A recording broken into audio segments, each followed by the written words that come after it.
ನಿಮ್ಮ ಮಹಾಕಾಲ ಓದ್ತಾ ಇದ್ದೀನಿ, ಮಧ್ಯದಲ್ಲಿ ಕೂಡ ಒಂದ್ಸತಿ ನಾನು ನಿಮ್ಗೆ ಮೆಸೇಜ್. ನಿಮ್ಮ ಮಹಾಕಾಲದಲ್ಲಿ ಇದುವರ ತನಕ ಚರಿತ್ರೆಯಲ್ಲಿ ಇದ್ದಂಥ ಪಾತ್ರಗಳು ಬರ್ತಾ ಇದ್ದಾರೆ.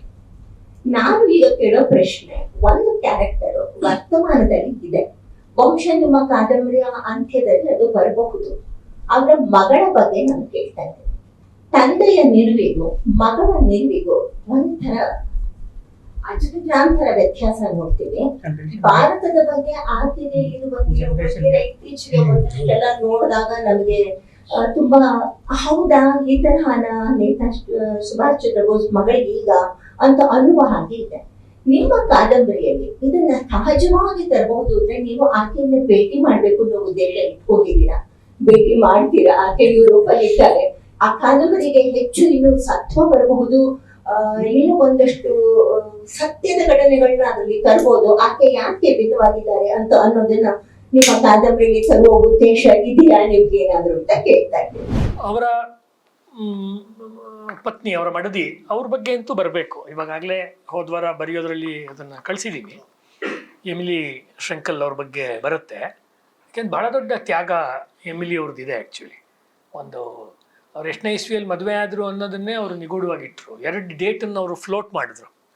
2 ಅವ್ರನ್ನ ಫಾಲೋ ಮಾಡೋರಿಗೆ ಡೌಟ್ ಬರೋದಕ್ಕೆ ಇವರೇ 2 ಡೇಟ್ಗಳು 35, 36 ಒಂದು, ಆಮೇಲೆ ಇನ್ನೊಂದು ಯಾವುದೋ ಒಂದು ಡೇಟನ್ನು ಹಾಕ್ಬಿಟ್ಟು ಅವರು ಮಗು ಹುಟ್ಟಿತು. ಆ ಮಗು ಹುಟ್ಟಿದ್ಮೇಲೆ ಒಂದು 3 ವರ್ಷದ ಮಗು ಅಷ್ಟೇ. ಆಮೇಲೆ ಅವ್ರು ಮತ್ತೆ ನೋಡಿಲ್ಲ ಅಷ್ಟೇ, 3 ತಿಂಗಳು. ಅದಾದಮೇಲೆ ಎಮಿಲಿ ಅವ್ರಿಗೂ ಮತ್ತು ಬೋಸ್ ಅವ್ರಿಗೂ ನಡೆದಿರೋ ಪತ್ರಗಳೆಲ್ಲ ಬಂದಿದೆ. ಅದು ಒಂದು ಪುಸ್ತಕವಾಗಿ ಬಂದಿದೆ. ತುಂಬ ಚೆನ್ನಾಗಿದೆ ಅದು. ಆ್ಯಕ್ಚುಲಿ ಭಾಳ ನಾವು ಯಾವುದನ್ನು ಕನ್ನಡದ ಭಾಷೆಯಲ್ಲಿ ಹೃದಯ ವಿದ್ರಾವಕ ಅಂತ ಹೇಳ್ತೀವಿ, ಅಂಥ ಮಾತುಗಳು ತುಂಬ ಇದೆ. ಆದರೆ ಆ ತೀವ್ರತೆ ಇದೆಯಲ್ಲ ಮೇಡಮ್, ಅದು ಬೋಸ್ ಮತ್ತು ಅವರ ಹೆಂಡತಿ ಎಮಿಲಿ ಅವರು ಟೈಪಿಸ್ಟು ಆಗಿದ್ದರು, ಅವ್ರಿಗೆ ಅಟೆಂಡೆಂಟ್ ಆಗಿದ್ದರು, ಅಂದರೆ ಅವ್ರಿಗೊಂದು ರೀತಿ ಪರ್ಸನಲ್ ಸೆಕ್ರೆಟರಿ ಆಗಿದ್ದರು ಮುಂಚೆ, ಮದುವೆ ಮುಂಚೆ ಕೂಡ. ಅದಿದೆ. ಹೇಳ್ಬಿಡ್ಲಾ ಸತ್ಯ? ಈಗ ಸಿಕ್ಕಿರೋ ಮಾಹಿತಿಯ ಪ್ರಕಾರ ಎಮಿಲಿ ಬೋಸ್ ಅಂದರೆ Emilie Schenkl Indian National Army agent. Ordinary ಅಲ್ಲ. ಅವರು ಒಂದು ಕೆಲಸದ ಮೇಲೆ ಅಲ್ಲಿದ್ದಾರೆ, ಅಲ್ಲಿ ನಂಬಿಯಾರಿದ್ರು. ಈಗೇನೋ ಆ ಕೆಲಸ ಮಾಡಿದ್ರು, ಏನೋ ಒಂದು ಪ್ರೇಮಕ್ಕೋಸ್ಕರ, ಅಂದರೆ ಪ್ರೀತಿ ಅದು ಇರ್ಬೋದು, ಇಲ್ಲ ಅಂತ ಹೇಳ್ತಿಲ್ಲ, ಅದೇನು ತಪ್ಪು ಅಂತಲ್ಲ. ಈ ಆ್ಯಂಗಲ್ ಒಂದು ಇವಾಗ ಅನರ್ಥ ಆಗಿದೆ ರಿಸರ್ಚಲ್ಲಿ. ಹಾಗಾಗಿ it is A well designed ಇದು. ಹಾಗಾಗಿ ಶರತ್ ಚಂದ್ರ ಬೋಸ್ ಒಬ್ಬರು ಮಾತ್ರ ಆಕೆನ ಹೋಗಿ ಭೇಟಿ ಮಾಡಿ ಅವ್ರ ಮನೆಯಲ್ಲೇ ಉಳ್ಕೊಂಡು ಆಕೆ ಮಾಡಿರೋ ಊಟ ಮಾಡಿ ಆ ಮಗುವನ್ನು ಮುದ್ದಿಸಿ ಎಲ್ಲ ಮಾಡಿ ಬಾಮ್ಮ ಭಾರತಕ್ಕೆ ಅಂಥೇಳಿ ಇದೊಂದು ಮಾಡಿದ್ದು ಬರುತ್ತೆ.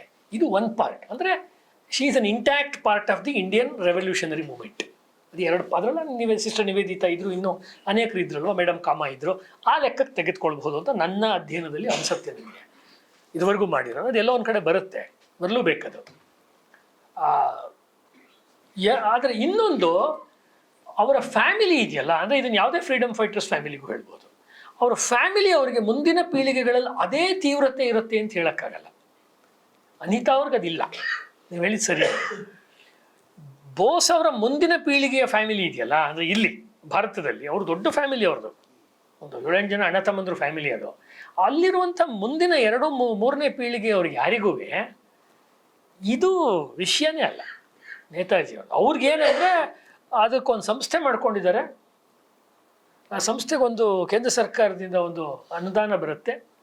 ಅವಾಗಿವಾಗ ಏನೋ ಒಂದಷ್ಟು ಇದು ಮಾಡ್ತಾರೆ, ಪುಸ್ತಕಗಳು ಅಷ್ಟೇ ಏನೋ ಒಂದಷ್ಟು ಮಾಡ್ಕೊಂಡಿರ್ತಾರೆ. ಬಿಟ್ಟರೆ ರಿಯಲ್ ಅವರಿಗೆ ಈ ವಿಷಯದ ಬಗ್ಗೆ ಏನು ಬೇಕಾಗಿಲ್ಲ.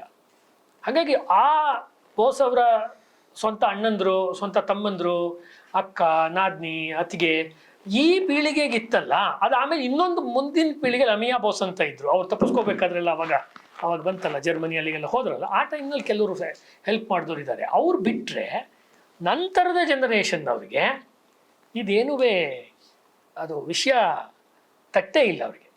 ಇದಕ್ಕೆ ಏನು ಕಾರಣ ಅಂದರೆ 2 ಕಾರಣ ಇದಕ್ಕೆ. ಒಂದು, ನೆಹರು ಅವ್ರು ಮಾಡಿದಂಥ ಒಂದು ಬಹಳ ಡೀಪ್ ರೂಟೆಡ್ ಕೆಲಸ. ಅದೇನು ಅಂದರೆ ಬಿ ಸಿ ರಾಯ್ ಅಂತ ಹೇಳಿಬಿಟ್ಟು ಅವರನ್ನು ಅಲ್ಲಿ ಡಾಕ್ಟರ್ ಬಿ ಸಿ ರಾಯ್ ಅವರನ್ನು ಅಲ್ಲಿ ಮುಖ್ಯಮಂತ್ರಿ ಮಾಡಿದ್ರು.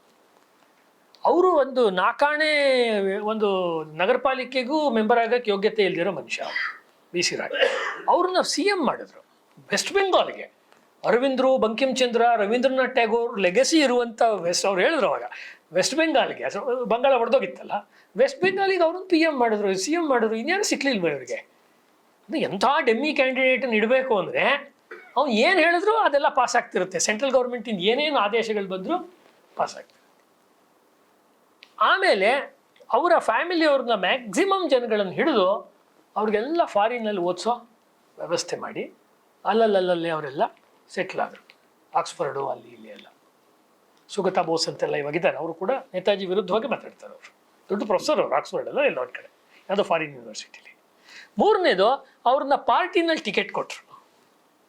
ಸಮಾಧಾನ ಭೇದ ದಂಡ ಎಲ್ಲ ಇದೆಯಲ್ಲ ಅದನ್ನು ನೆಹರು ತುಂಬ ಮಾಡಿದರು. ಯಾಕೆ ನೆಹರುಗೆ ಇದ್ದಂಥ 2 ಮೇಜರ್ ಅಪೋನೆಂಟ್ಸು ಅಂದರೆ ಒಂದು ವೀರ್ ಸಾವರ್ಕರು, ಇಲ್ಲ ಅಂದರೆ ನೇತಾಜಿ. ಪೊಟೆನ್ಷಿಯಲ್ ಕ್ಯಾಂಡಿಡೇಟ್ಸ್ ಅವರಿಬ್ಬರೇನೆ. ಪೊಲಿಟಿಕ್ಸ್ನಲ್ಲಿ ಇವ್ರಿಗೆ ಏನಾದ್ರು ಸೆಡ್ ಹೊಡಿಬೋದು. ಮಿಕ್ಕವ್ರು ಹೊಟ್ಟೋಗಿದ್ರು. ಆಜಾದು, ಭಗತ್ ಸಿಂಗ್ ಅವರೆಲ್ಲ ಹೊಟ್ಟೋಗಿದ್ರು. ಉಳಿದವರೆಲ್ಲ ಅಲ್ಲಿ ಇಲ್ಲಿ ಬೇರೆ ದೇಶಗಳಲ್ಲಿ ಹೊಟ್ಟೋಗಿದ್ರು ಅವರು. ಇನ್ನೂ ಪಟೇಲ್ರು ಹೋಗ್ಬಿಟ್ರು ಅವರು.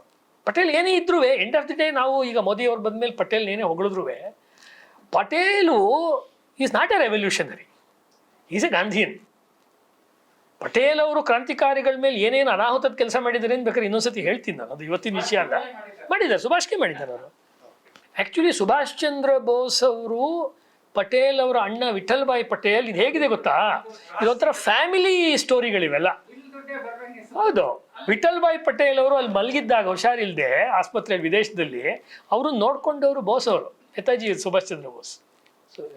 ಇವರಲ್ಲ, ಬಾರ್ಡೋಲಿ ಸರ್ದಾರ ಅಲ್ಲ, ಆಯ್ತಾ. ಕೆಲವೊಮ್ಮೆ ನಮ್ಮಲ್ಲಿ ಏನಾಗುತ್ತೆ, ನೆಹರೂನ್ ಕಡಿಮೆ ಮಾಡೋಕೆ ಹೋಗಿ ಪಟೇಲ್ನ ಜಾಸ್ತಿ ಮಾಡೋದು ಈ ಪೊಲಿಟಿಕ್ಸ್ ನಡೀತಾ ಇದೆ ಈಗ. I am against it. ಅದು ಬೇರೆ ವಿಷಯ. ಸತ್ಯ ಹೇಳಕ್ಕೆ ಹೇಳಬೇಕಲ್ಲ, ಎಲ್ಲರೂ ಒಂದು ಕಡೆ ಹೇಳಬೇಕಲ್ಲ. Patel is not so great as we are talking ಅಂತ ನನ್ನ ಮಾತಿನ ಅರ್ಥ ಅಷ್ಟೇನೆ. ಅವ್ರಿಗೆ ಅಷ್ಟೊಂದು ಸತ್ಯ ಬೇಕಿದ್ರೆ ಗಾಂಧಿ ನೆಹರೂನ್ ಬಿಟ್ಟು ಅವರು ಸ್ವತಂತ್ರ ಆಗ್ತಿದ್ರು. ಏನಾಗಲಿಲ್ವಲ್ಲ. ಎಂಡ್ ಆಫ್ ದಿ ಡೇ ಅವರು ಉಪ ಪ್ರಧಾನಿನೇ ಆಗಿದ್ರಲ್ಲ, ಗೃಹ ಮಂತ್ರಿನೇ ಆಗಿದ್ರಲ್ಲ ಅವರು. ಅವ್ರಿಗೂ ಬೇಕಲ್ಲ, ಅವ್ರಿಗೂ ಕುರ್ಚಿ ಬೇಕಲ್ವಾ. ಸರ್ದಾರ್ ಪಟೇಲ್ಗೂ ಕುರ್ಚಿ, ಭೈರಪ್ಪನವರೇ ಹೇಳಿ, ಗಣೇಶ ಹೇಳಿ, ಯಾರೇ ಹೇಳಿದ್ರು Patel he did a disservice to the ಕ್ರಾಂತಿಕಾರೀಸ್. ಅದು ಬಿಡಿ, ದೊಡ್ಡ ಬೇರೆ ಒಂದು ಡಿಬೇಟಬಲ್ ವಿಷಯ. ಬೋಸ್ ಅವ್ರ ವಿಷಯಕ್ಕೆ ಬಂದಾಗ, ಬೋಸ್ ಅವರು ವಿಠಲ್ ಭಾಯ್ ಪಟೇಲ್ ಅವ್ರನ್ನ ಚೆನ್ನಾಗಿ ನೋಡ್ಕೊಂಡಿದ್ರಿಂದ ಅವರೊಂದು ವಿಲ್ ಮಾಡಿದ್ರು. ಆ ವಿಲ್ಲಲ್ಲಿ ಪ್ರಾಪರ್ಟಿ, ವಿಠಲ್ ಭಾಯ್ ಪಟೇಲ್ ಅವರ ಪ್ರಾಪರ್ಟಿ ನೇತಾಜಿ ಬೋಸ್ಗೆ ಹೋಗ್ಬೇಕು ಅಂತಿತ್ತು. ಇದೆಷ್ಟು ಜನಕ್ಕೆ ಗೊತ್ತಿದೆ? ಇದರಿಂದ ಪಟೇಲ್, ಸರ್ದಾರ್ ವಲ್ಲಭಾಯ್ ಪಟೇಲ್ ಅವ್ರು ಲಾಯರು, ಅವರು ಸುಭಾಷ್ ಚಂದ್ರ ಬೋಸ್ ಮೇಲೆ ಕೇಸ್ ಮಾಡಿದ್ರು. ಎಲ್ಲಾರ್ದು ನೀವು ತುಂಬ ಆದರ್ಶವಾಗಿ ತಗೋಬೇಡಿ ಹಿಸ್ಟ್ರಿಲಿ. ಅದಕ್ಕೆ ನಾವು ಗುಡಿಯಾಗಿ ಹಿಸ್ಟ್ರಿ ಓದ್ತೀವಿ ಅಂತ ಹೇಳೋದು ಎಷ್ಟೊಂದು ಸತಿ. ಇದು ಮೊನ್ನೆ ನಮ್ಮ ಒಬ್ಬರು ಹೈಸ್ಕೂಲ್ ಟೀಚರ್ ಒಬ್ರು ಬರೆದಿದ್ದಾರೆ ಒಂದು ಪಟೇಲ್ರ ಮೇಲೆ ಪುಸ್ತಕ. ಅದರಲ್ಲಿ ಇಲ್ಲ ಈ ಘಟನೆ, ಬಿಟ್ಟಿದ್ದಾರೆ ಅದನ್ನು ಅವರು. ಮನ್ನಾರ್ ಕೃಷ್ಣರಾಯರು ಬರೆದಿರೋ ಬುಕ್ಕಲ್ಲಿ ಇಲ್ಲ ಇದು ಆ್ಯಕ್ಚುಲಿ. ಅದು ಒನ್ ಸೈಡೆಡ್ ಆಗಿ ಬರೆದಿದೆ. ಇರಲಿ, ಯಾಕಿದಿಷ್ಟನ್ನು ಹೇಳಿದೆ ಅಂದರೆ, ಬೋಸ್ ಅವರು ಈ ರೀತಿ ಅವರ ಕುಟುಂಬ ಹೀಗೆ ಮಾಡ್ತು. ಮತ್ತು ಕೊನೆಯಲ್ಲಿ ಭಾರತಕ್ಕೆ ಸ್ವಾತಂತ್ರ್ಯ ಬಂದಮೇಲೆ ಎಲ್ಲೋ ಒಂದು ಕಡೆ ಪಟೇಲ್ರಿಗೆ ಕುಟ್ಕಿರ್ಬೇಕು, ಇದೆಲ್ಲ ಹಳೆಯದೆಲ್ಲ ಬೋಸ್ ಹೋಗೇ ಬಿಟ್ರಲ್ಲ, ಅಯ್ಯೋ ಯಾರ ಬಗ್ಗೆ ನಾನು ವಿರೋಧ ಮಾಡ್ತಿದ್ದೆ, ಮನುಷ್ಯನೇ ಹೊಟ್ಟೋದ್ನಲ್ಲ, ಅದೊಂದು ಇರುತ್ತಲ್ಲ. ಅಪೋನೆಂಟೇ ಹೋಗ್ಬಿಟ್ರೆ ಯಾರ ಮೇಲೆ ಜಗಳ ಮಾಡೋದು. ಕೊನೆಗೆ ಅವರು ಒಂದು ಸಿನಿಮಾ ಮಾಡಿದ್ರು, ಒಂದು ಡಾಕ್ಯುಮೆಂಟ್ರಿ ಸಿನಿಮಾ ನೇತಾಜಿ ಮೇಲೆ. ಅದು ಹೋಯ್ತು, ಅದು ಸುಟ್ಟು, ಅದು ಹೋಯ್ತು. ಅದು ಕೂಡ ಇವತ್ತು ಸಿಕ್ಕಲಿಲ್ಲ. ಹಾಗೆ ಇದೊಂಥರ ಭಾಳ ಲವ್ ಆ್ಯಂಡ್ ಹೇಟ್ ರಿಲೇಷನ್ಶಿಪ್ ಅಂತಾರಲ್ಲ, ಆ ಥರದ ಕಥೆ ಬೋಸ್ ಅವರ ಜೀವನದಲ್ಲಿ ನೆಹರು ಜೊತೆ, ಇವ್ರ ಜೊತೆ, ಪಟೇಲ್ ಜೊತೆ, ಇದು ಬೇರೆ ಬೇರೆಯವ್ರ ಜೊತೆ.